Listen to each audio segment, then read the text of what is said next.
Hi folks, Donnie D here. Uh, wanted to make a video on as being part two of my gun restoration project. I started this project a couple of months ago. The first video just shows where I had disassembled the gun to get it ready to start restoring. Got so busy at work and with other things, I had to just stop for a while, and the barrel just sat out here. You probably saw it in the background of several of my other videos. Anyway, it got even more rusted than it was to start with. If you remember in my video, this is actually my first gun that I ever owned. My dad gave it to me when I was about 8 or 9 years old. It had been my grandfather's gun. The gun was old as Methuselah when I got it 51 or 2 years ago. So I'm guessing that this gun is probably 100 years old, around that, maybe more, I'm not sure. And it was in pretty bad shape. And I decided I wanted to try my hand at restoring it and kind of giving it a new lease on life. It's a good shooting old gun. But anyway, what I used, finally got started this morning, as you can see, and I did get the barrel done. I think it turned out pretty good. It's still got some slight pitting in it, as I'm just, first time I've ever done it, but it's an old gun. That's to be expected, but it came out pretty doggone good, I think. But anyway, the kit I use is this Birchwood Casey gun restoration kit.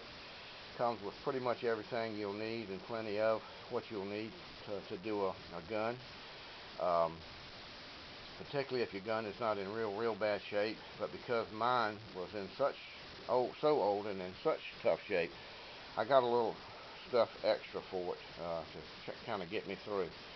First thing I did was I went out and bought this long Tupperware pan and filled it with water, because during the process you have to clean the gun several different ways, and you have to rinse it with water after each operation, and that just made it much easier to rinse it off.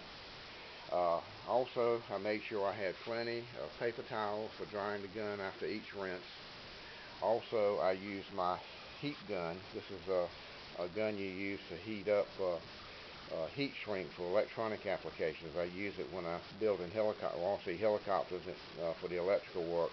But I used it to not only help make sure the barrel was dry between each operation, but also I heated the barrel up just slightly as I was putting the bluing on.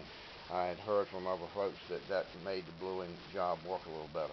Also, I made sure I had plenty of sandpaper. I started with like 120 grit and worked my way down to 400 grit, and then finished off the process of, this is when the process of old bluing and rust removal. But I used the stuff that came with the kit, plus some extra sandpaper that I had. And also make sure you got plenty of these either vinyl or latex or nitride gloves. Make sure you got plenty of those. I change those often, and it's particularly important that you wear them when you get the gun finally cleaned and do that last rinse. Make sure you got these rubber gloves on, because once you're through with the cleaning and the rust and bluing removal and you're ready to start bluing, you don't want to touch the gun with your bare hands, or you just can't help it, you'll leave oily fingerprints from your fingers on the gun, and it'll ruin your finish. So be sure you got plenty of those. But anyway, it's not hard to do. Don't freak out, because when you first start bluing it, it's going to look kind of splotchy. Just follow the instructions and just keep adding layer after layer. Being sure not to leave any layer of or any application of the bluing on for more than about a minute. And it's really important, the one thing they recommend you do, that once you get some of the blue on there and get started with the bluing, is take the steel wool that comes with it and buff over and wipe the barrel over. That really makes a big difference in smoothing out the finish and helping you get rid of streaks and splotches. Because when you first start, it's going to look streaky and splotchy, but don't worry about it. Just keep at it. I don't know how many times I put bluing on it, probably 8 or 10, I don't know. My biggest problem I ran into was something I called Donnie D, like me.